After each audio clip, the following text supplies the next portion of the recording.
quiere, le vamos a dar oportunidad de que conteste las preguntas. Y nuevamente un caluroso saludo a Manuel y a toda su familia. Así que, sin más que decir, vamos a pasar a la conferencia de Manuel.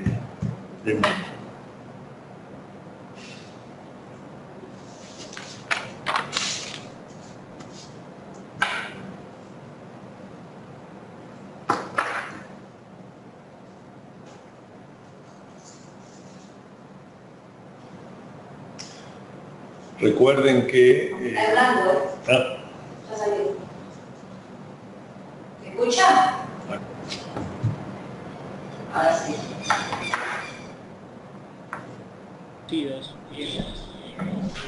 Por lo tanto,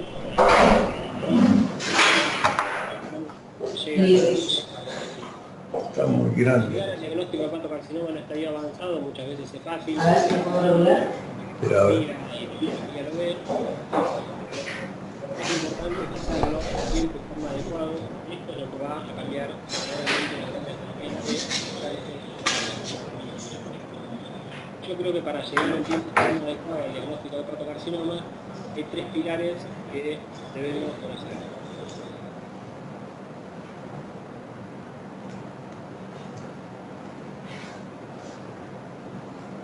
Primero es el trabajo en conjunto. En conjunto me refiero sobre todo al médico clínico,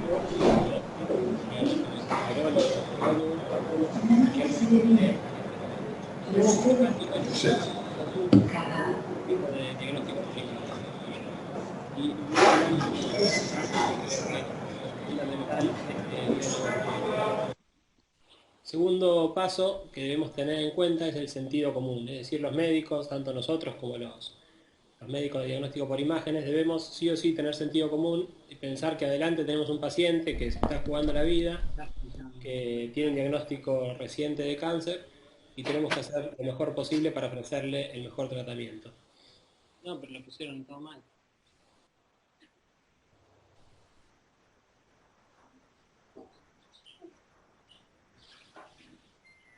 Hola, no se ve y no se escucha.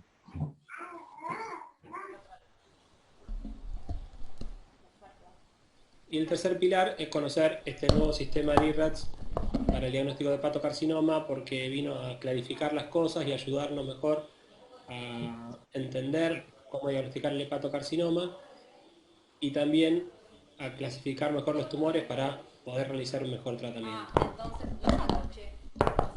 Entonces, si hablamos de llegar en forma y tiempo adecuado al diagnóstico, cuando...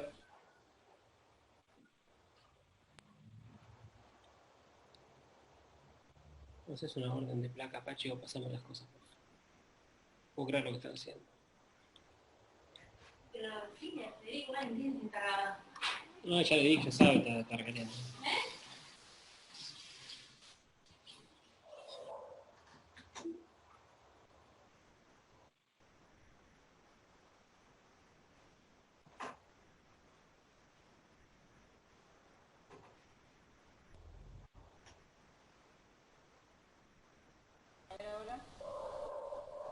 ¿Ahora sí?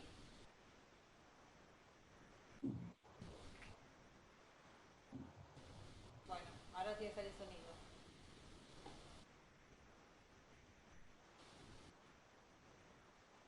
Del sistema LIRADS para hepatocarcinoma y por qué es importante conocerlo.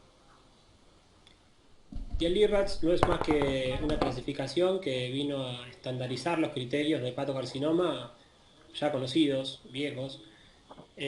Por lo tanto, para empezar a hablar del IRADS es importante que conozcamos cómo se llega al diagnóstico de hepatocarcinoma. Y llegar al diagnóstico de hepatocarcinoma en estadio avanzado muchas veces es fácil porque cualquier ecografía y tomografía lo ve, pero lo más importante es hacerlo en tiempo y forma adecuado, porque esto es lo que va a cambiar verdaderamente la vida del paciente y la chance de realizar un tratamiento curativo. Y yo creo que para llegar en tiempo y forma adecuada al diagnóstico de hepatocarcinoma hay 3 pilares que debemos conocer. El primero es el trabajo en conjunto. Y conjunto me refiero sobre todo al médico clínico. Hablo de clínico, puede ser obviamente un gastroenterólogo, un hepatólogo o cualquier médico que vea pacientes con cirrosis hepática, en conjunto con un médico de diagnóstico por imágenes. Y más adelante voy a justificar por qué creo que es fundamental este diálogo frecuente. Segundo paso que debemos tener en cuenta es el sentido común, es decir, los médicos, tanto nosotros como los médicos de diagnóstico por imágenes, debemos sí o sí tener sentido común y pensar que adelante tenemos un paciente que se está jugando la vida, que tiene un diagnóstico reciente de cáncer y tenemos que hacer lo mejor posible para ofrecerle el mejor tratamiento. Y el tercer pilar es conocer este nuevo sistema de IRADS para el diagnóstico de hepatocarcinoma, porque vino a clarificar las cosas y ayudarnos mejor a entender cómo diagnosticar el hepatocarcinoma y también a clasificar mejor los tumores para poder realizar un mejor tratamiento. Entonces, si hablamos de llegar en forma y tiempo adecuado al diagnóstico, cuando hablamos de tiempo, obviamente que la charla debería ir dirigida al screening, que hay que hacer en todo paciente cirrótico cada 6 meses con una ecografía más o menos alfa-fetoproteína, pero no es el tema que corresponde hablar hoy. Hoy tenemos que hablar de cómo hacerlo en forma adecuada o en forma correcta. Y hoy en día el diagnóstico definitivo de forma adecuada es por imágenes. Es decir, ya no se utiliza más la biopsia hepática como método diagnóstico en primera instancia. Y esto es no solo para el diagnóstico, sino tampoco para iniciar o decidir un tratamiento.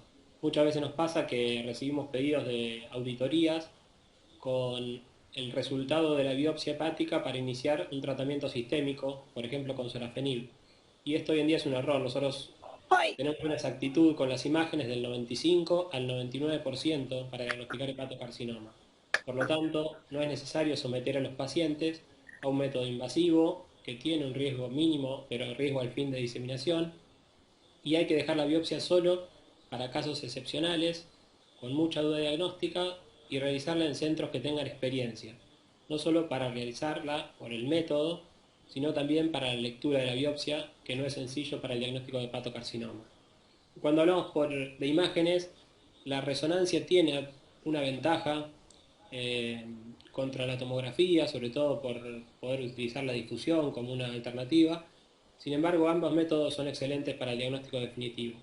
Y a partir de ahora les voy a mostrar cómo se ven las diferentes fases de la tomografía o resonancia del hepatocarcinoma para después poder entender mejor el sistema del IRADS. Resumidamente, la primera imagen, con lo que ven remarcado en gris, es una fase sin contraste.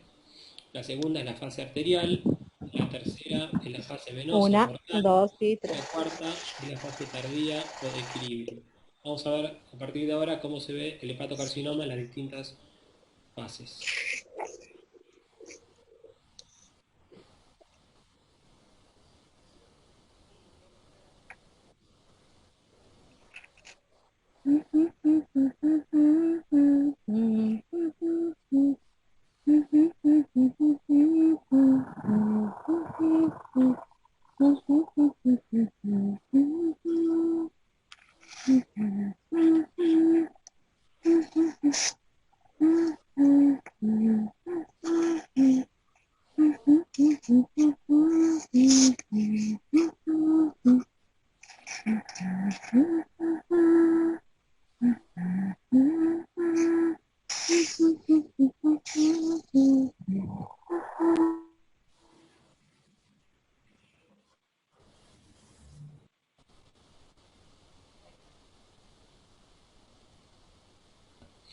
Y hoy en día el diagnóstico definitivo de forma adecuada es por imágenes. Es decir, ya no se utiliza más la biopsia hepática como método diagnóstico en primera instancia. Y esto es no solo para el diagnóstico, sino tampoco para iniciar o decidir un tratamiento. Muchas veces nos pasa que recibimos pedidos de auditorías con el resultado de la biopsia hepática para iniciar un tratamiento sistémico, por ejemplo con sorafenib. Y esto hoy en día es un error. Nosotros tenemos una exactitud con las imágenes del 95 al 99% para diagnosticar hepatocarcinoma. Por lo tanto, no es necesario someter a los pacientes a un método invasivo que tiene un riesgo mínimo, pero riesgo al fin de diseminación, y hay que dejar la biopsia solo para casos excepcionales, con mucha duda diagnóstica, y realizarla en centros que tengan experiencia, no solo para realizarla por el método, sino también para la lectura de la biopsia, que no es sencillo para el diagnóstico de hepatocarcinoma. Cuando hablamos de imágenes, la resonancia tiene una ventaja contra la tomografía, sobre todo por poder utilizar la difusión como una alternativa. Sin embargo, ambos métodos son excelentes para el diagnóstico definitivo. Y a partir de ahora les voy a mostrar cómo se ven en las diferentes fases de la tomografía o resonancia el hepatocarcinoma para después poder entender mejor el sistema del IRAS.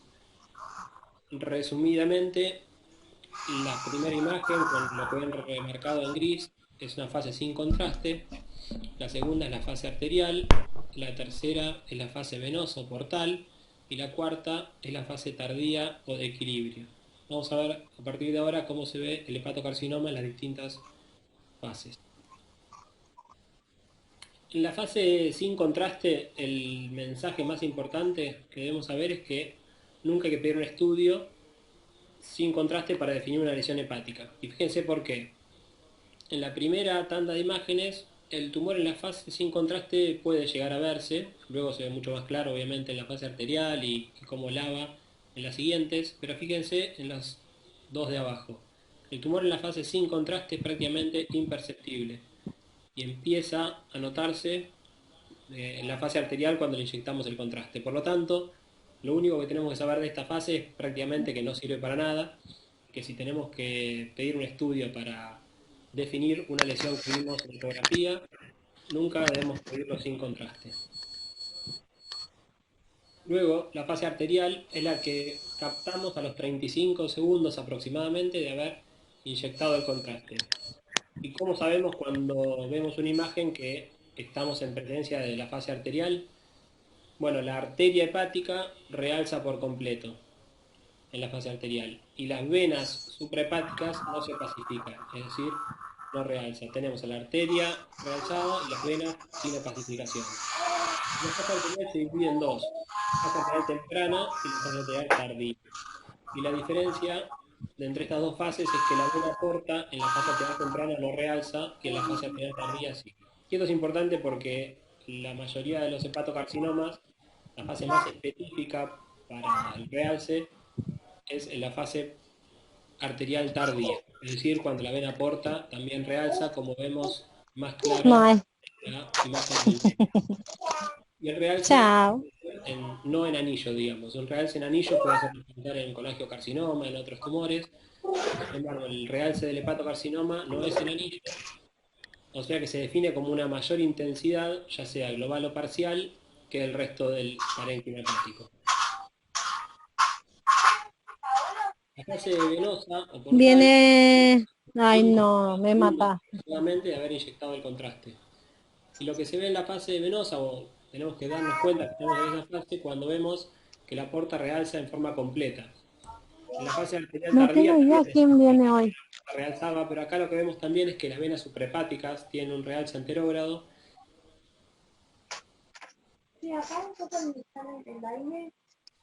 Sí, sí.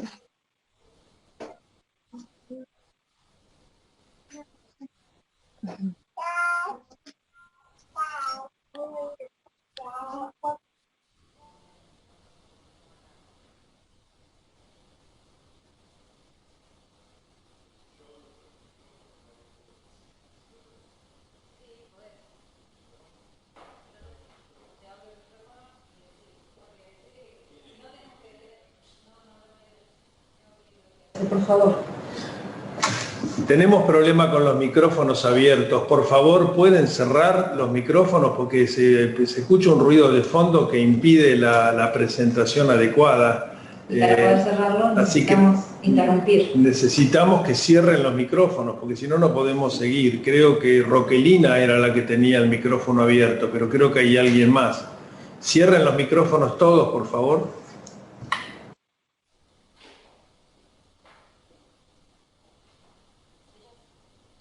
Y lo más notorio, lo más fácil de ver es que todo el parénquima hepático está encendido, digamos, realza todo el parénquima.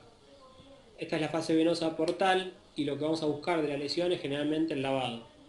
El lavado se define como la reducción en el realce de todo o parte del hallazgo. Es decir, no es necesario que todo el hallazgo o la lesión presente lavado. Si una parte ya tiene esta densidad menor que el resto del parénquima, decimos que la lesión tiene lavado. Y en la fase tardía, que que es 2 a 5 minutos después de haber inyectado el contraste endovenoso, las imágenes son similares a la fase venosa. Pero fíjense que la vena porta y la vena hepática o suprahepática realzan, pero en menor intensidad. O sea, hay menos realce también del parénquima. Y lo que se ve en la fase tardía, o lo que vamos a buscar que es específico del hepatocarcinoma, es la cápsula. En realidad, esto se lo puse a modo de ejemplo. Uno puede tener o lavado o cápsula tanto en la fase portal como en la fase tardía, digamos. No es que sí o sí en la tardía se ve la cápsula y en la venosa no. Lo mismo pasa con el lavado. Obviamente que el realce sí se ve en la fase arterial, pero tanto lavado como cápsula pueden verse en la fase venosa o en la fase tardía. Y la cápsula no es más que un borde liso alrededor de ese hallazgo, es más visible que el tejido fibrótico propio del parénquima. A eso llamamos que una lesión tiene cápsula y se ve muy bien en las dos primeras imágenes sobre todo. Hasta acá, entonces les conté cómo se ve el hepatocarcinoma en las diferentes fases de una imagen. No hablamos del IRRAS, todavía no hablamos nada. Pero si recuerdan las primeras diapos, yo les dije que uno de los pilares del diagnóstico de hepatocarcinoma era trabajar en conjunto con el médico radiólogo. Y para mí el primer desafío en conjunto, aunque parezca una pavada, es saber bien qué pedir en un estudio de imágenes y cómo pedirlo.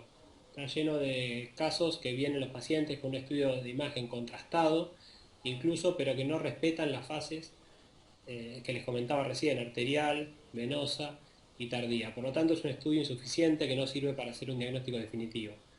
Esto implica que el paciente no solo pierda tiempo para llegar a un diagnóstico, sino que también se pierdan recursos y que el paciente dé vueltas entre los diferentes especialistas sin definir su diagnóstico. Entonces, sí o sí, cuando nosotros queremos pedir un estudio para definir una lesión hepática, tenemos que pedir o tomografía o resonancia de abdomen con contraste oral y endovenoso, dinámico, trifásico. Alguna de esas dos palabras tiene que figurar en la orden. Y el médico radiólogo también se tiene que preguntar qué es lo que espera el hepatólogo del informe, es decir, saber qué está buscando el médico hepatólogo. Entonces acá hay dos cuestiones que para mí son importantes. Si uno está trabajando en un consultorio, siempre debe tener un centro de referencia de imágenes donde sepamos que los informan a los estudios con el método LIRRADS, y siempre debe enviarle al médico que va a informar la tomografía o la resonancia un resumen de historia clínica. Y esto se lo voy a justificar en las siguientes diapositivas. Y si uno está trabajando en un hospital, como es en nuestro caso en el Hospital El Cruce, tenemos que tener un diálogo frecuente con el médico radiólogo. Incluso ellos generalmente vienen a nuestros ateneos y discutimos los casos en conjunto, porque a veces no es tan sencillo como parece llegar a un diagnóstico de hepatocarcinoma. Y para hablar todos del mismo idioma es que se creó este sistema que se llama LIRRADS. Es un sistema que lo que hace es estandarizar la adquisición de las imágenes, también la interpretación de las mismas, el reporte, es decir, que todos informen de la misma manera, y ayuda mucho en la recolección de datos, porque al tener todos el mismo idioma, uno bien sabe que se puede hacer una mejor base de datos y a partir de eso analizar muchos pacientes y ver si el sistema funciona. De hecho, este sistema se va actualizando, no anualmente, pero sí cada 2 a 3 años surgen nuevas actualizaciones con nuevos criterios diagnósticos menores, sobre todo, son los que van cambiando. Este sistema de clasificación fue creado por el Colegio Americano de Radiología en conjunto con la Asociación Americana de Enfermedades Hepáticas, y hoy en día es utilizado por todas las sociedades del mundo, tanto la europea y todas también en Latinoamérica y en Asia. Y hoy recién les decía que es muy importante que nosotros le mandemos al médico radiólogo un resumen de historia clínica. Y es un poco en base a esto, porque el LIRRADS no se puede aplicar en todos los pacientes. O sea, un paciente que no tiene cirrosis, uno no puede aplicar el LIRRADS, no tiene la misma correlación de las imágenes en un paciente con o sin cirrosis. También se puede aplicar en pacientes que tienen infección crónica por hepatitis B. Sabemos que la hepatitis B puede dar hepatocarcinoma en estadios de fibrosis 3 y no necesariamente de cirrosis, por eso es que se aclara. Obviamente que en un papel. Ahora, yo necesito saber ya tengan el diagnóstico de hepatocarcinoma. ¿Dónde están las otras camas del ayer adornado? ¿Son 40 o 50 que adornado? ¿Con qué documento ingresaron? Están en el hospital allá. Ahí sí puedes utilizar el LIRRATS. Por eso, Por favor, pueden silenciar los micrófonos. El que lo tiene abierto, por favor, silencie el micrófono. del LIRRATS. Hernán, silencia el micrófono. Es aplicado siempre en adultos. Hay una patología que es la fibrosis hepática congénita que simula nódulos, entonces no es conveniente aplicar el LIRRATS en estos pacientes. Y lo más importante quizás, que nosotros tuvimos un caso muy paradigmático en pacientes con trastornos vasculares. Lo más frecuente, por ejemplo, un síndrome de Budd-Chiari, los tiempos son distintos, entonces el contraste se comporta de manera diferente. Por lo tanto, uno no debería utilizar el LIRRATS en pacientes que tienen diagnósticos de algún trastorno vascular, sea Budd-Chiari o sea hasta una trombosis portal o una cavernomatosis. En estos pacientes no es recomendable utilizar LIRRATS, por lo tanto, el radiólogo no es un adivino. Entonces, si nosotros en el resumen de historia clínica no le damos datos suficientes, no le podemos exigir o pedir al radiólogo que informe de manera correcta. Ahora sí vamos a hablar más específicamente del LIRRATS y de sus categorías. El LIRRATS va de las categorías 1, en el que el tumor es definitivamente benigno, a la categoría LIRRATS 5, en el que es diagnóstico definitivo de hepatocarcinoma. Hay otras dos categorías que son el LIRRATS M, el que el tumor es definitivamente o probablemente maligno, pero no necesariamente hepatocarcinoma, por ejemplo un colangiocarcinoma, y la categoría del LIRRATS tumor en vena, cuando hay una trombosis portal maligna. El LIRRATS no clasificable es cuando el estudio es de mala calidad. Obviamente los más importantes para aprender y los que más vamos a focalizar hoy son del LIRRATS 3, 4 y 5, en el que va de la probabilidad intermedia de hepatocarcinoma al diagnóstico definitivo. Y si hablamos del LIRRATS, el LIRRATS se basa principalmente en 5 elementos, son las 5 categorías más importantes. Después vamos a ver que hay unos criterios menores, pero que no hace falta que los aprendamos. Lo más importante es que tengamos en claro qué elementos fundamentales componen el LIRRATS. Y estos son el tamaño y el realce arterial, como los dos más importantes, y luego se suman el lavado, la cápsula y el crecimiento. Ya hablamos cómo se ve el realce arterial, el lavado y la cápsula en las diferentes fases del estudio. Eso obviamente que para la categoría LIRRATS no cambia, eso se respeta según las fases arterial, venosa y tardía, pero sí vamos a hablar más del tamaño y del crecimiento. En cuanto al crecimiento, para decir que nosotros cumplimos con un criterio diagnóstico, para acercarnos a la probabilidad de hepatocarcinoma, tenemos que saber que la lesión debe aumentar el tamaño más del 50% en menos de 6 meses. Es decir, hacemos 2 estudios en menos de 6 meses y el tumor creció más de la mitad, es decir, más del 50%. Es importante que esto se mida siempre en la misma fase, en la misma secuencia y en el mismo plano. Siempre es tomografía o resonancia previa, no sirve si yo tengo hace 4 meses una ecografía y ahora le hago una tomografía y el tumor es más grande. Siempre hay que hacerlo en un estudio dinámico. Por lo tanto, otra vez hay que hacer hincapié en la importancia del trabajo en conjunto, porque esto hay que decirle al radiólogo que tenemos una tomografía previa, así el radiólogo toma en cuenta este criterio y puede informar correctamente al LIRRATS. Otra cosa importante del crecimiento es que nosotros deberíamos no relajarnos, porque nosotros si pedimos el estudio los 7 meses del anterior, este criterio no lo podemos tener en cuenta. Entonces, si sabemos que el paciente tiene una lesión en estudio, que es LIRRATS 3, LIRRATS 4, idealmente hay que repetir el estudio en 3 meses. Sabemos que los tiempos en Argentina a veces son variables, entonces entre que el paciente consigue el turno, lo autoriza la obra social, el radiólogo puede hacer el informe, lo va a buscar, saca turno para nuestro consultorio. Estos tiempos a veces se atrasan si uno no está metido en un sistema, por ejemplo, de lista de espera de trasplante.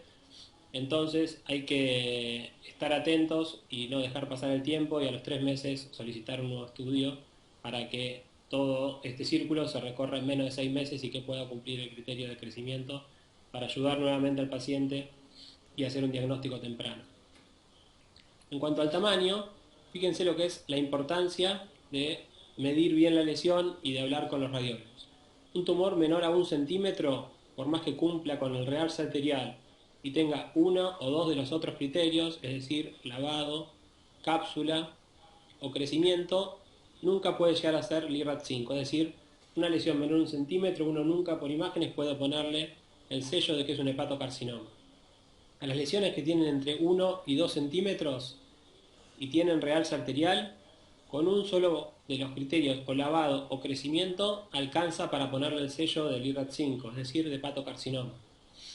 Cuando el criterio extra es la cápsula, no alcanza en tumores menores a 2 centímetros. O sea, realce y cápsula en menores de 2 centímetros no es LIRAD 5. Esto no importa porque uno después ve la tablita y enseguida puede ver bien la cantidad de criterios que cumple y ver el diagnóstico final. Generalmente lo hace el radiólogo, pero está bueno siempre nosotros chequearlo.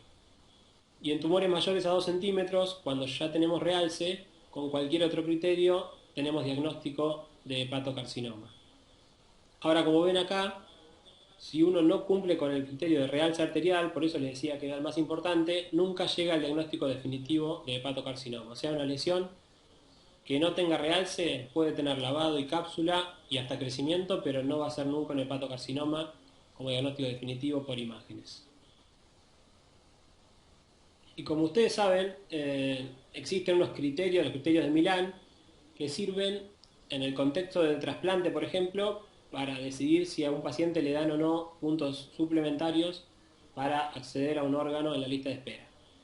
Estos criterios de Milán, como saben, son un tumor único menor a 5 centímetros y hasta 3 tumores menores a 3 centímetros sin invasión vascular ni diseminación extrahepática. Entonces, la gran diferencia de medir bien el tamaño y de hablar con el radiólogo y de hacer el diagnóstico a tiempo es que al paciente, si cumple estos criterios, se le hace mucho más fácil acceder a un tratamiento curativo como es el trasplante hepático. Entonces, una vez que ya sabemos los criterios de Milán, volvemos a la diapo anterior y fíjense lo importante que es conocer el IRADS, lo importante que es hablar con el radiólogo, lo importante es que llegar a un diagnóstico a tiempo. Fíjense la diferencia en la diapo anterior, de 1 milímetro puede hacer la diferencia entre el diagnóstico definitivo de hepatocarcinoma y poder elegir el mejor tratamiento. Porque si el radiólogo informa 9 milímetros, nunca vamos a llegar al IRAD 5. Si el radiólogo informa 1 centímetro, ya tenemos el diagnóstico de hepatocarcinoma cumpliendo con los mismos criterios. Y mucho más si la diferencia está entre 1,9 y 2 centímetros. Porque con un solo criterio ya hacemos el diagnóstico de hepatocarcinoma, podemos estar dentro de Milán y podemos acceder a un trasplante curativo. Lo mismo ocurre en una lesión, por ejemplo, de 5 centímetros. Si no hablamos con el radiólogo, si no tenemos contacto, por ahí el radiólogo informa una lesión de 51 milímetros y 1 milímetro hace la diferencia de que el paciente no pueda tener puntos suplementarios y nadie va a dudar de que el pronóstico de una lesión de 49 milímetros es similar al de una de 51 milímetros. Sin embargo, al paciente le cambia la vida. Y esto también se habló mucho durante el curso y creo que lo repetimos varias veces, pero para que no se queden con que solamente se trasplantan los pacientes dentro de Milán, hay otros criterios para evaluar el pronóstico en el post-trasplante, por lo tanto, uno no debe quedarse con que si está fuera de Milán, por ejemplo, no deriva un paciente a trasplante. Los criterios de San Francisco, la suma de los nódulos hasta 8 centímetros, el up to 7, que la suma del número de nódulos y el tamaño del mayor nódulo tiene que ser menor a 7, el metro ticket, el modelo francés de alfa-fetoproteína. Hoy en día contamos con un montón de herramientas que nos sirven para saber cómo va a ser el pronóstico del paciente en el post-trasplante y no solo nos tenemos que dar con Milán. Es cierto que los puntos suplementarios solamente de manera arreglada se dan en Milán, pero podemos tener alternativas, por ejemplo, haciéndole quimioembolización, etc. Es decir, ante la duda por tamaño de la lesión, siempre hay que consultar para poder derivar al paciente y no quedarse con que es de mal pronóstico y no lo derivo. Siempre hay que darle la chance al paciente para poder acceder a un tratamiento curativo. Esta es la tablita mágica que los radiólogos todos la tienen pegada en la computadora porque resume lo que fuimos hablando. Un paciente sin realce arterial, que son de esta columna, nunca pueden llegar a ser hepatocarcinoma definitivo, obviamente que hay que seguirlos en el tiempo, y un paciente con realce, y si cumple diferentes criterios como el realce, el lavado o el crecimiento, los de más de 2 centímetros tienen más chance de ser hepatocarcinoma, pero entre 10 y 19 milímetros también hay chance de ser hepatocarcinoma cumpliendo 2 o 3 criterios. Esta es la tabla mágica, no hay que aprenderse la memoria, la tenés en el bolsillo y enseguida haces el diagnóstico. Y volviendo a las categorías que hablamos hoy, ya saben lo que es el LIRAD 3, LIRAD 4 y LIRAD 5. Vamos a hablar 2 palabras de estas 2 categorías del LIRAD-M y el LIRAD tumor en vena. El tumor en vena no hay mucho misterio, es un tejido blanco en la vena, generalmente porta con realce inequívoco, independientemente de masa parenquimatosa, es decir, si tenemos un tumor que afecta a la vena y realza con el contraste, por más que no tengamos masa hepática, sabemos que estamos hablando de un secundarismo y el LIRAD corresponde a la categoría de tumor en vena.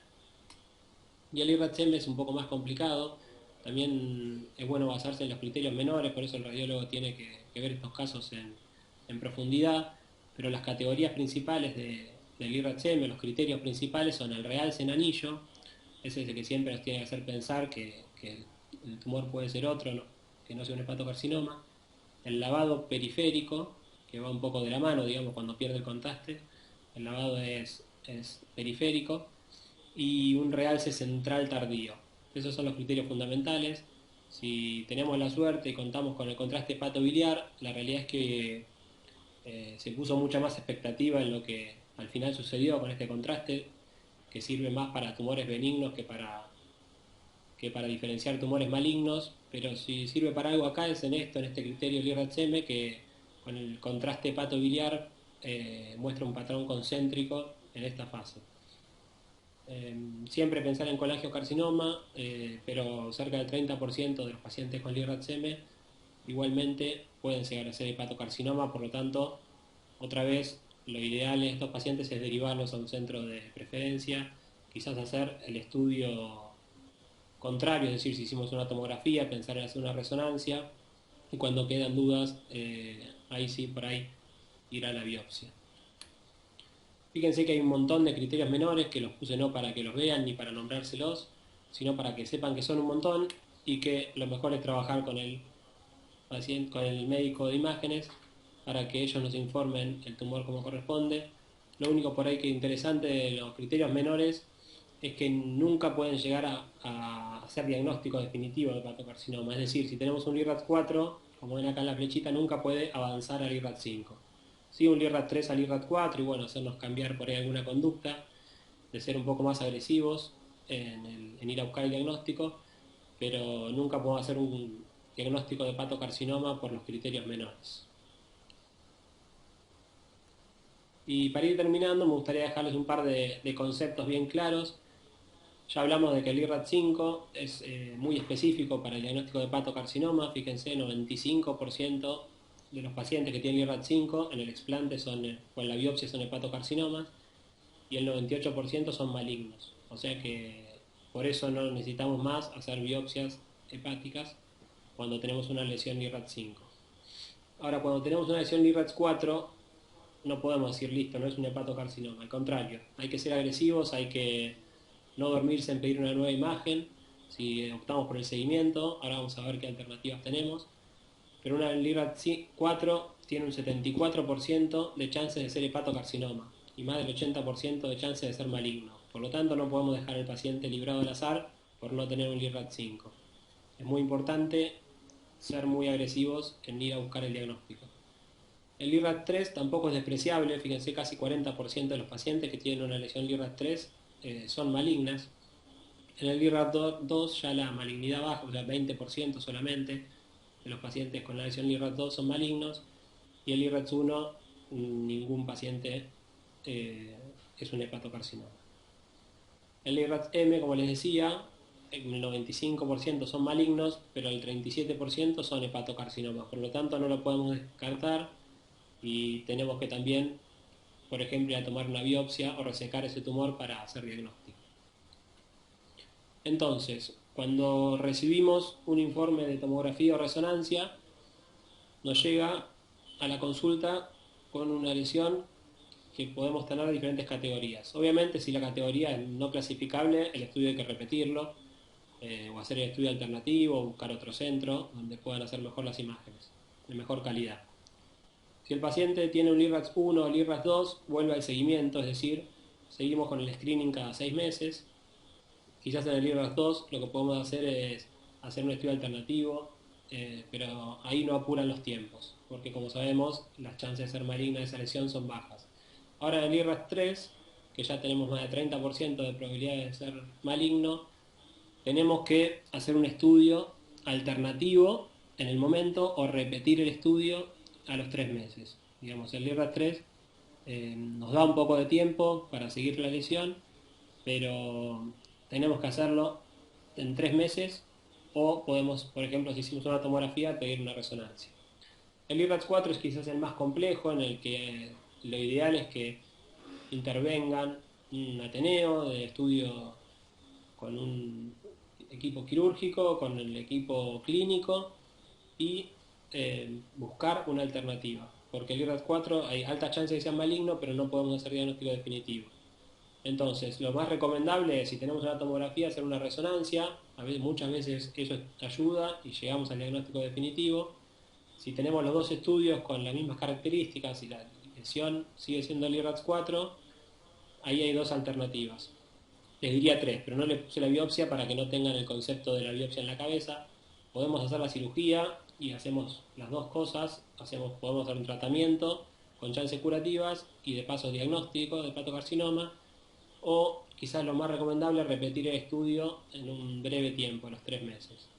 La otra alternativa, si tenemos un centro que tiene experiencia, tanto en hacer la biopsia como en leerla, podemos pensar en una biopsia de estas lesiones LIRRAX 4. Obviamente que si tenemos diagnóstico definitivo de hepatocarcinoma va a depender de la estadificación, como ustedes saben, de pensar en un trasplante, de pensar en una resección, o en un tratamiento sistémico si está muy avanzado, etc. Eso no corresponde a la charla de hoy. Como mensaje final es el diagnóstico definitivo de hepatocarcinomas por imágenes. Ese es el mensaje fundamental. No es necesario biopsiar a nadie o a muy pocos pacientes. El trabajo en conjunto es fundamental, siempre pensando en lo mejor para el paciente. Hay que sentarse en el lugar del paciente y saber que ellos están esperando ver nada más y nada menos si tienen cáncer o no y cómo van a seguir un tratamiento. Entonces siempre hay que tratar de buscar el diagnóstico definitivo, exigir, charlar siempre con el radiólogo para que nos informen con LIRRAX, todo nódulo hepático en paciente con cirrosis, saber bien qué pacientes corresponde pedir LIRRAX y qué pacientes no, mandar un resumen de historia clínica y todo lo que hablamos del trabajo en conjunto. No descartar la opción del trasplante en un paciente solo por el tamaño del tumor. Hoy en día no es lo que más importa el tamaño del tumor, hay otros criterios, entonces siempre darle la chance al paciente de poder hacer un tratamiento curativo. Y en el LIRRAX 3 y LIRRAX 4 sabemos que el porcentaje de malignidad en el LIRRAX 3 alcanza el 30% y en el LIRRAX 4 el 75%, por lo tanto no hay que subestimarlos, definirlos en tiempo y forma, ser agresivos en buscar el diagnóstico definitivo. Muchas gracias.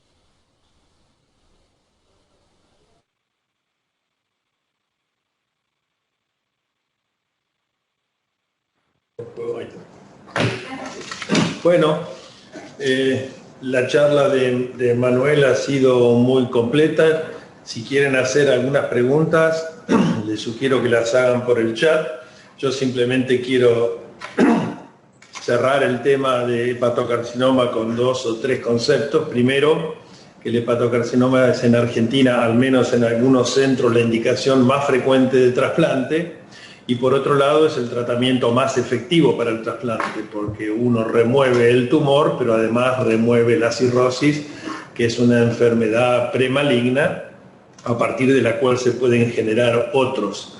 Manuel dijo bien, cuando un paciente con cirrosis tiene un nódulo y ese nódulo es vascularizado, más allá del LIRRAX hay que asumir que es un HCC, y el consejo es que cada vez que ustedes tengan esto, más que querer estadificar al paciente y hacer muchos estudios, mandarlo directamente a un centro de trasplante, porque en un centro de trasplante un paciente se estudia en 3 días y además tienen toda la oferta de tratamientos distintos. Es decir, generalmente los que resecan los hepatocarcinomas son cirujanos de trasplante.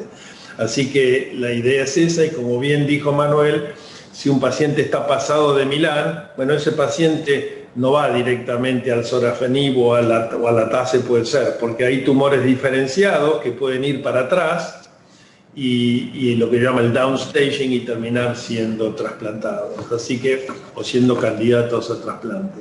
Así que si tienen alguna pregunta, háganla por el chat y la respondemos. No puedo abrir el chat acá, no sé por qué. No, pero no. Ahí está. Le pedimos disculpas por los problemas técnicos, pero bueno, estas cosas pasan.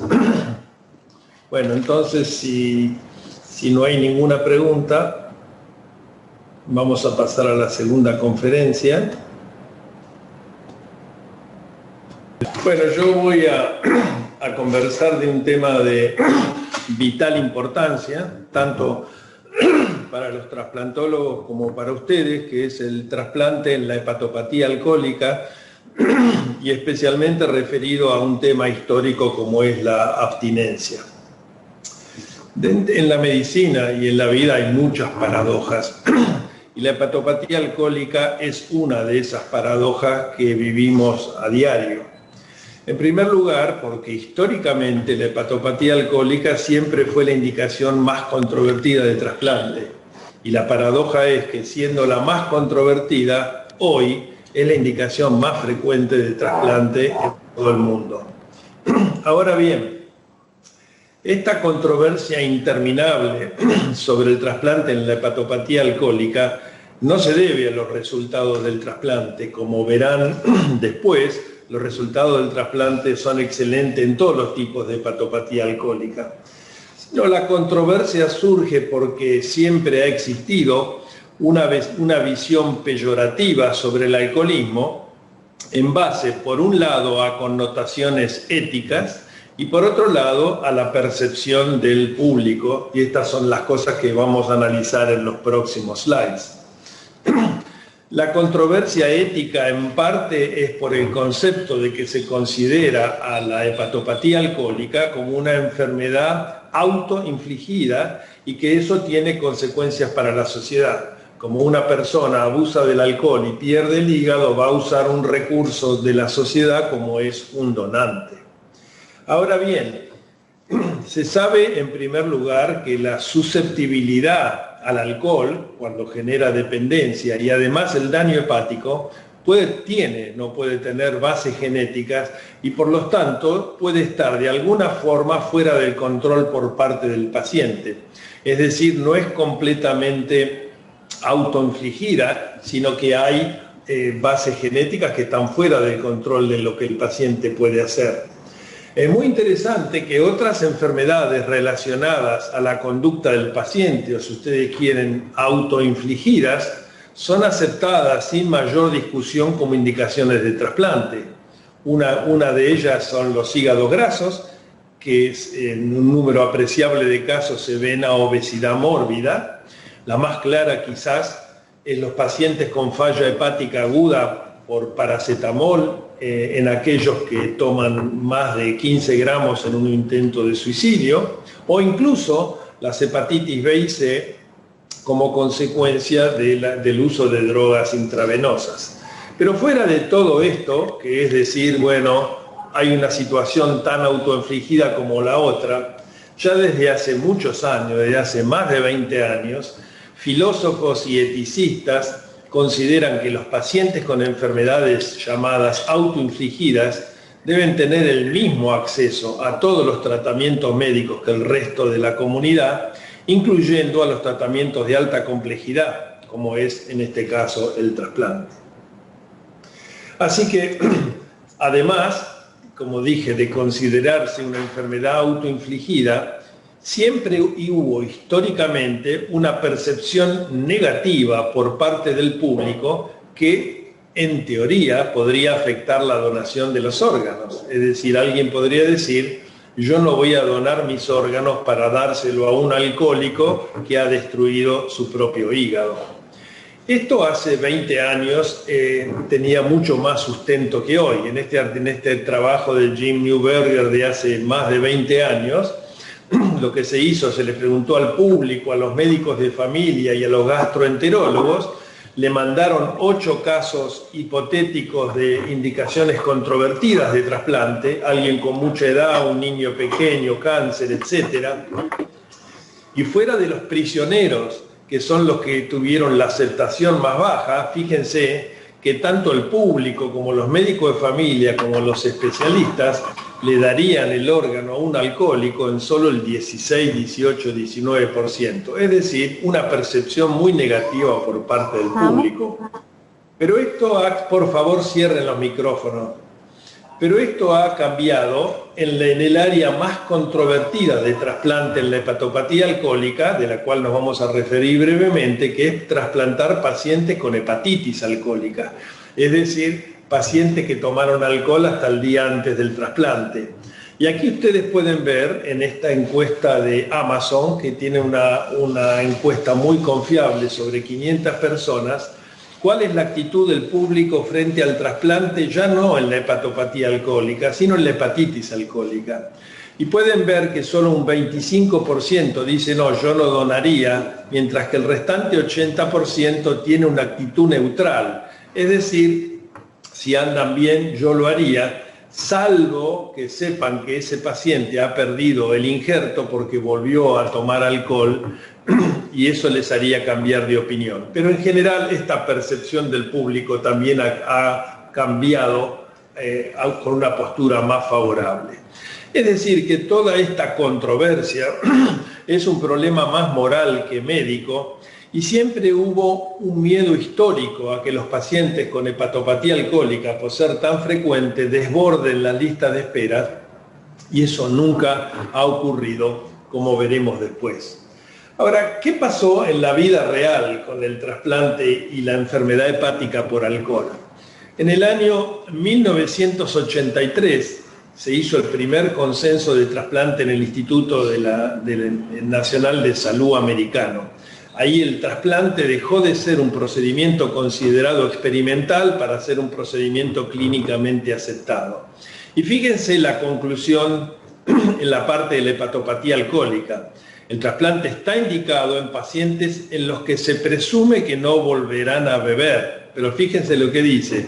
Es esperable que una minoría de los alcohólicos cumplan este criterio. O sea, ya en la primera aprobación del trasplante se ponía a la hepatopatía alcohólica como una indicación muy pobre. Una década después se hizo una encuesta en Estados Unidos donde el 85% de los centros expresó que para trasplantar pacientes con hepatopatía alcohólica debía exigirse una abstinencia de por lo menos 6 meses.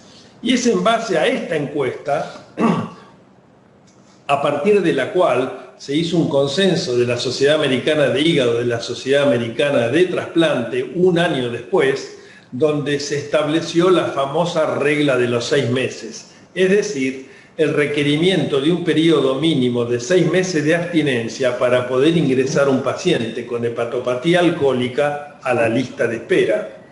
Y esta regla de los 6 meses persistió sin modificaciones hasta hace algunos años. Ahora, esta regla tuvo problemas desde su concepción. En primer lugar, estuvo basada en series pequeñas, con seguimiento corto y no en estudios prospectivos. Es decir, con los estándares de hoy es una regla que no tiene ciencia.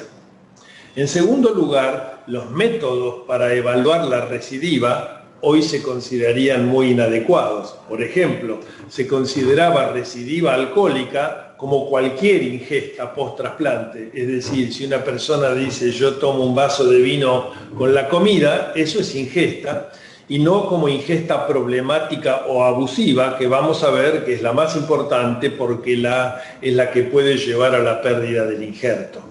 Y además, la regla de los 6 meses llevó a que muchos pacientes mienten sobre la abstinencia porque saben que si confiesan haber bebido, aunque sea una cerveza, tienen una penalidad severa que es salir de la lista de espera o contraindicar el trasplante.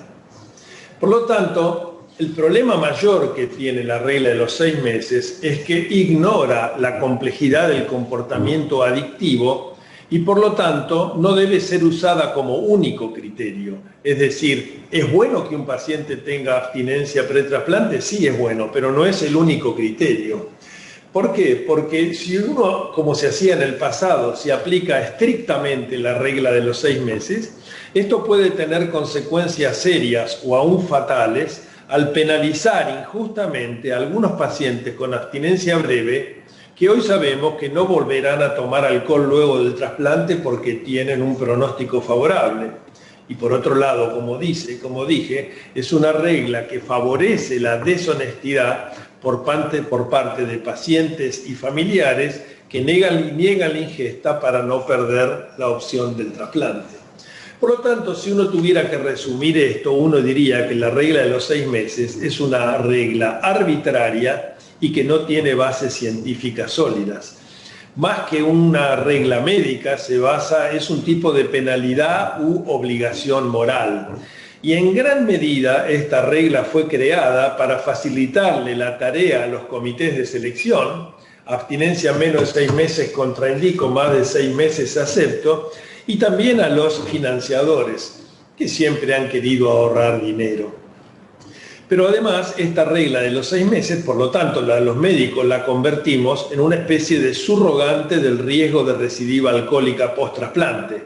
Es decir, el que tiene una abstinencia menos de 6 meses seguramente vuelve a tomar, mientras que aquel que estaba sobrio por más de 6 meses no lo hará. Y yo les voy a mostrar en los próximos diapositivos que esto es una falacia. Aquí esta tabla resume un estudio sobre 5.020 pacientes trasplantados por cirrosis alcohólica o cirrosis de otras etiologías. Y así ustedes pueden ver que la ingesta de alcohol, en este caso cualquier ingesta, a los 6 meses y a los 12 meses es idéntica. Es decir, la proporción de pacientes trasplantados por cirrosis alcohólica y no alcohólica que toman algo de alcohol post-trasplante es la misma. Sí vale destacar que un 5% de los pacientes con cirrosis alcohólica toma en forma excesiva y ese es el grupo que tenemos que tratar de identificar pretrasplante, como lo van a ver en varios aspectos. Ahora fíjense, este es un trabajo, un metaanálisis sobre 22 estudios que buscaron predictores de la recidiva alcohólica post-trasplante. En este estudio la recidiva fue del 21%. Fíjense ahí que prácticamente un montón de factores, abuso de otras sustancias, inestabilidad social, historia familiar, no aceptación de la ingesta, etcétera, etcétera. Si ustedes miran el número de estudios, en la mayoría de esos fueron predictores buenos. Pero fíjense en la última fila, la abstinencia pretrasplante. En 11 estudios que estudiaron la abstinencia como predictor de recidiva alcohólica, en 9 fue un predictor pobre. Es decir, que comparado con otras variables psicosociales, la abstinencia tiene muy poco valor. Y este es otro ejemplo, un estudio muy elegante, es un estudio multicéntrico francés que cuando el paciente se internaba para recibir el órgano, le hacían alcoholemia o alcohol en la orina. Y ahí identificaron 42 pacientes que cuando fueron a quirófano tenían alcohol en la sangre o en la orina. Y buscaron 84 controles apareados que no tenían alcohol en sangre y orina y compararon el resultado. Y ustedes fíjense que a los 10 años la sobrevida es exactamente la misma. Es cierto que los que tomaban alcohol hasta el momento del trasplante tenían más recaída, un poco más de recaída severa y más cirrosis, pero la abstinencia en sí misma no sirve como predictor de nada de esto. Como ustedes pueden ver ahí, la abstinencia menor de 6 meses tiene más riesgo de recidiva, pero tiene mucho más las comorbilidades psiquiátricas, 3.5 veces más, la soltería, el tabaquismo, un montón de otras variables sociales que después vamos a ver en detalle. Es decir, que si uno debe resumir todo esto, uno debería decir que la regla de los 6 meses es un buen criterio de inclusión. Es decir, si un paciente tiene 2 años de abstinencia, seguramente tiene una chance muy baja de volver a tomar después del trasplante. Pero la regla de los 6 meses es un mal criterio de exclusión, porque aquel que no tiene una abstinencia mayor a 6 meses le puede ir muy bien después del trasplante. Así que esto sería el resumen. ¿Cuál es el máximo desafío que tuvo la regla de los 6 meses? Bueno, la experiencia con el trasplante en la hepatitis alcohólica, que data ya de unos cuantos años. ¿Por qué un desafío? En primer lugar, porque estos pacientes con hepatitis alcohólica llegan al trasplante casi sin abstinencia. Y si uno aplica la regla de los 6 meses, le tiene que contraindicar el trasplante. En este caso, la regla de los 6 meses funciona como una pena de muerte porque estos pacientes tienen una tasa de mortalidad prohibitiva.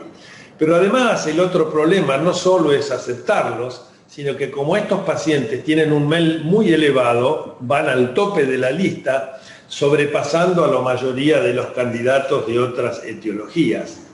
Y este desafío ocurrió específicamente hace 10 años con este grupo franco-belga comandado por Philippe Mathurin, que debe ser el experto número 1 en el mundo en hepatopatía alcohólica. Y la conclusión del estudio es que el trasplante es un procedimiento que salva vidas y es el último recurso, sin importar si algunos la consideran como una enfermedad autoinfligida o que afecta a la moral. Entonces, ¿qué fue lo que hicieron estos investigadores franceses y belgas? Bueno, buscaron un grupo selecto de pacientes con hepatitis alcohólica severa. Obviamente la severidad en esta enfermedad se expresa por el score de madre, que era muy alto. Estos pacientes no respondieron a los corticoides. Ustedes saben que el grupo de Mathurin propuso el score de Lille. Uno le da corticoides y a la semana el paciente no baja la bilirrubina y no mejora, es refractario. Estos eran pacientes con fuerte soporte familiar, no tenían comorbilidades psiquiátricas, era el primer episodio de descompensación y aceptaron la abstinencia alcohólica de por vida tanto los pacientes como los familiares. Básicamente lo que este trabajo demostró es que los pacientes trasplantados tenían una sobrevida muy similar a los pacientes que habían respondido los esteroides, es decir, una sobrevida de alrededor de 80%, mientras que los que no respondieron a esteroides y no se trasplantaron tuvieron una sobrevida pésima de alrededor del 30%. Esto, sin entrar en detalles, fue tomado, digamos, empezó a diseminar la idea de que algunos pacientes con hepatitis alcohólica se podían trasplantar, y esto es una experiencia de un consorcio americano de 12 centros. Evaluaron 430 pacientes, 155, o sea, más de un tercio entraron en lista y 147 se trasplantaron. Estos pacientes son similares en todos los centros, es decir, son adultos jóvenes, más hombres que mujeres, tienen una abstinencia muy corta. En el caso americano no todos fueron tratados con corticoides. La característica es que tienen un MADRI muy alto y un MEL sodio muy alto, lo que lleva a que el tiempo de espera para el trasplante es mínimo, de 7 días, y la mayoría en el trasplante tenían cirrosis. Ahora fíjense lo que son los resultados. En estos pacientes con hepatitis alcohólica, la sobrevida al año fue de 94% y a los 3 años de 84%. El consumo de alcohol post-trasplante fue de alrededor de un 25%, similar al que ocurre también con las cirrosis alcohólicas, y el consumo abusivo 10% al año y 17% a los 3 años. Y como vamos a ver en la próxima parte de esta conferencia, lo que hoy debemos tratar de hacer es identificar en el pretrasplante a aquellos pacientes que van a consumir alcohol en forma abusiva post-trasplante, porque en esas circunstancias aumenta significativamente el riesgo de muerte, en este estudio casi 5 veces. Pero si miramos los resultados de la hepatitis alcohólica en este estudio, en este metaanálisis, 223 pacientes, comparados con 868 con cirrosis alcohólica inactiva, ustedes pueden ver en las barras rojas que la sobrevida a los 5 años en estos 4 centros fue igual o mejor en la hepatitis alcohólica que en los cirróticos, y además la recidiva alcohólica fue un 20% mayor, pero esto no fue significativo. Es decir, que a los pacientes con hepatitis alcohólica le fue tan bien como a los pacientes con cirrosis alcohólica inactiva, desafiando completamente la regla de los 6 meses. Y si miramos este artículo reciente sobre la base de datos americana, fíjense que sobre 39.000 trasplantes, en el año 2014 solo 14 centros aceptaban pacientes con hepatitis alcohólica y en el año 2019 esto se triplicó o se cuadruplicó, 47 centros, al igual que el número de pacientes trasplantados por año por hepatitis alcohólica, que se incrementó de 28 a 138. En total, en Estados Unidos se trasplantaron 435 pacientes con hepatitis alcohólica. Parece una cifra alta, pero representa solo el 1% de todos los trasplantes. En coincidencia con los datos que les mostré antes, son pacientes jóvenes, muy enfermos. Fíjense que la mediana del MEL era de 36, la mitad estaba en diálisis, el 40% esperó el trasplante en terapia intensiva. Pero a pesar de todo eso, y quizás por ser jóvenes, la sobrevida al año, 93%, y a los 5 años de 85%. Y contrariamente a lo que la regla de los 6 meses decía, que a estos pacientes no había que trasplantarlo porque la abstinencia los podía mejorar al punto de salir de lista, por mejoría, esto no ocurrió en las hepatitis alcohólicas porque ese porcentaje fue muy bajo. Por lo tanto, ha habido un cambio de enfoque. Y más que hablar de tratamiento de la hepatopatía alcohólica, hoy se habla más de tratamiento del alcoholismo, que en este caso, y por este psiquiatra Rice, lo definió como un desorden biopsicosocial complejo, con potentes influencias genéticas y ambientales, y frecuentemente asociado a comorbilidades psiquiátricas, abuso de otras sustancias, poliadicción y enfermedad mental.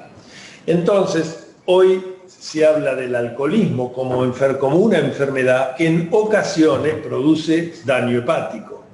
Y por lo tanto, al evaluar candidatos para trasplante por hepatopatía alcohólica, la ingesta de alcohol debe ser vista como una comorbilidad. Es decir, que en la evaluación pretrasplante uno debe evaluar el alcoholismo y la evaluación de la hepatopatía en términos separados. Y se requieren expertos en ambas áreas. Es decir, en vez de pedir un requerimiento fijo de abstinencia que no tiene bases científicas, lo que se requiere en estos pacientes es una evaluación por especialistas en adicciones.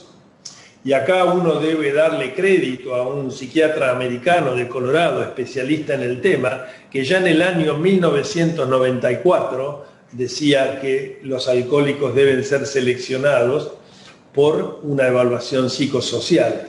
Y él describía factores pronósticos positivos como aquellos pacientes que reconocían la adicción, que tenían soporte social, pareja, trabajo, familia, que tenían integración social, que eran capaces de buscar actividades sustitutivas al alcoholismo, hobbies, que podían mejorar la autoestima y la esperanza y que además tenían una percepción clara de las consecuencias negativas de volver a tomar post-trasplante.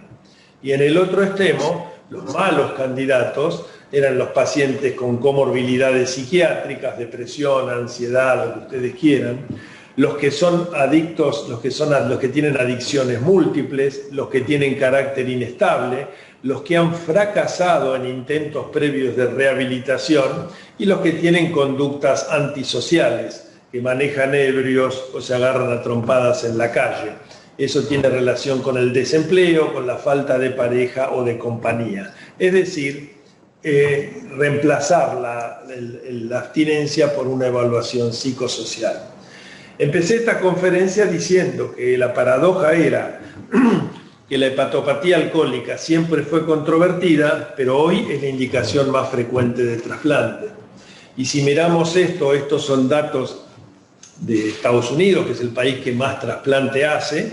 Lo que ustedes pueden ver es la causa más importante de trasplante en pacientes con cirrosis sin cáncer. Ahí ustedes pueden ver cómo la hepatitis C ha caído dramáticamente y esto se debe obviamente a la posibilidad de curar la infección con antivirales orales, que si uno lo hace precozmente evita la cirrosis, la muerte y la necesidad de trasplante. Y ahí podemos ver que hoy el alcohol es la causa número 1 de trasplante, seguido de cerca por el NASH, que viene creciendo en forma muy importante. La situación en los pacientes cirróticos con cáncer es distinta. Todavía sigue siendo la hepatitis C la más frecuente porque cuando uno cura la infección no baja tan significativamente el riesgo de cáncer. Por lo tanto, la mayoría de los pacientes que se trasplantan por carcinoma hepatocelular, la hepatitis C sigue siendo la etiología número 1, pero también está en descenso. ¿Qué es lo que pasa en Argentina? Bueno, prácticamente lo mismo que en el resto del mundo. Esto es el número de pacientes que está en lista de espera este mes en la Argentina.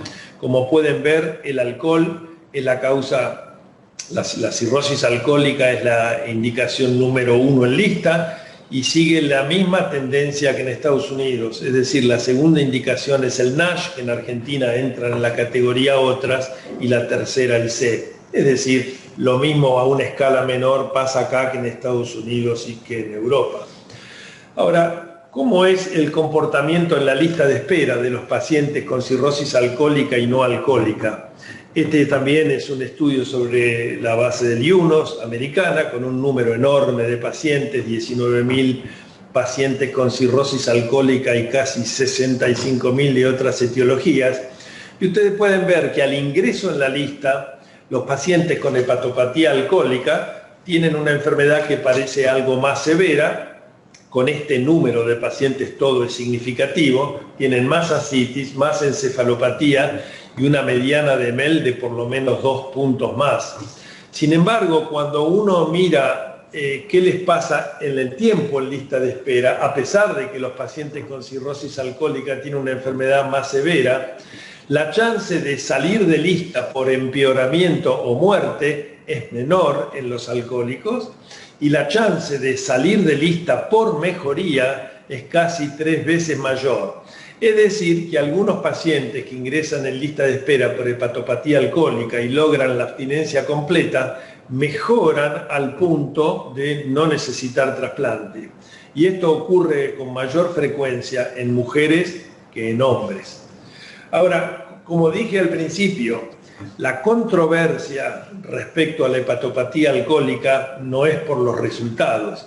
Y acá ustedes pueden ver este estudio que fue publicado ya hace 11 años por Patricia Burra y es un estudio del registro europeo del trasplante hepático y ustedes pueden ver que la sobrevida al año, 5 años y 10 años en este registro era igual en la cirrosis alcohólica que en la cirrosis de otras etiologías. Y si ahora miramos lo mismo del lado americano con un estudio aún mayor, 32.000 pacientes, 9.000 con cirrosis alcohólica y 23.000 con cirrosis no alcohólica, y ustedes pueden ver que al año y 5 años la sobrevida es idéntica. Sin embargo, a los 10 años, la sobrevida en pacientes con cirrosis alcohólica es significativamente menor que en aquellos con cirrosis de otras etiologías. Y esto se debe a 2 causas concretas.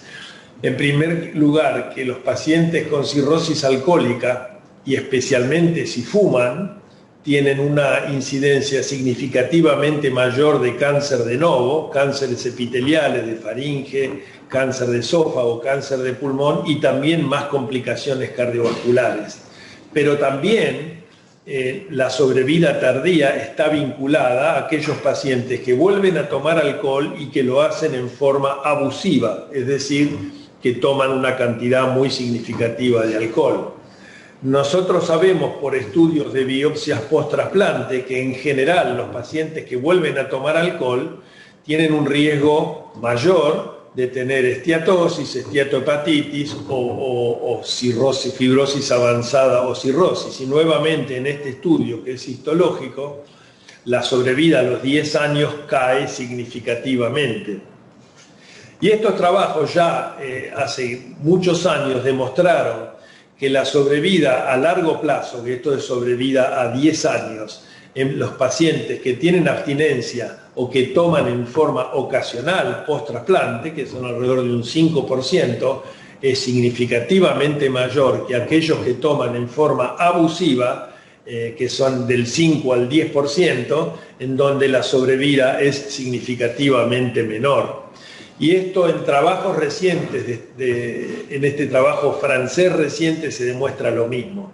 Este es un trabajo que incluyó 712 trasplantes por enfermedad alcohólica con más de 6 meses de sobrevida, es decir, excluye las muertes no debidas a recidiva alcohólica. Tuvieron recaída severa de alcohol en 18% de los pacientes, 128 pacientes. Y de esos 128, 41 volvió a tener cirrosis en el injerto. Entonces lo que ustedes están viendo ahí es la curva de sobrevida. La curva verde, que es la mejor, es en aquellos pacientes que no volvieron a tomar en forma significativa. La curva azul son los que volvieron a tomar en forma importante, pero no hicieron cirrosis en el injerto. Y como pueden ver en la curva roja, aquellos que volvieron a tomar en forma importante y además hicieron cirrosis del injerto, tienen una sobrevida alejada muy pobre. Y esto es lo que se ve aquí en este mismo estudio. Ustedes pueden ver que los que toman significativamente después del trasplante hacen cirrosis.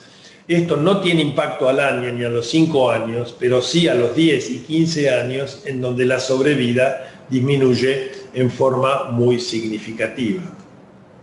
Por lo tanto, para terminar y refrescar algunas de las cosas que ya expresé, la regla de los 6 meses debe ser abandonada, y fue abandonada, por ser arbitraria y por carecer de bases científicas sólidas.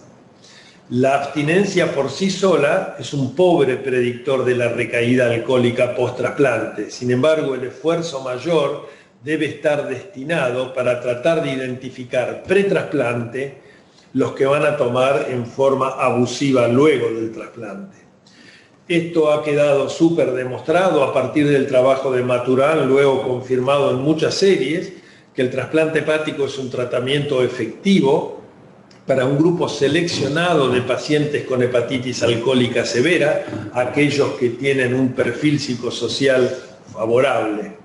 Y por último, el cambio de concepto, en donde la dependencia alcohólica debe ser considerada como un desorden crónico que tiene periodos de resolución y de recaída. La enfermedad es el alcoholismo y por lo tanto la evaluación pretrasplante de los pacientes con hepatopatía alcohólica requiere una profunda evaluación psicosocial con la participación activa de especialistas en adicciones. Por lo tanto, si ustedes tienen un enfermo que tiene una enfermedad alcohólica grave y no tiene la abstinencia, lo tienen que mandar a un centro de trasplante, porque es el centro de trasplante el que tiene que decidir si el pronóstico de recidiva de este paciente es bueno, no basado en la abstinencia, sino basado en una evaluación psicosocial profunda. Con esto termino, agradeciéndole a todos la participación. Digamos, cierro con la misma conclusión: si ustedes tienen un paciente con una hepatitis alcohólica o un paciente alcohólico severo, no le contraindiquen el trasplante ustedes, mándenlo a un centro de trasplante donde un grupo de distintos especialistas lo podrá evaluar y evaluar si el paciente es candidato o no, no solo con la abstinencia, sino con todo lo que les expresé en esta conferencia. Así que les agradezco a todos por la participación y los esperamos el primer martes de mayo. Saludos para todos.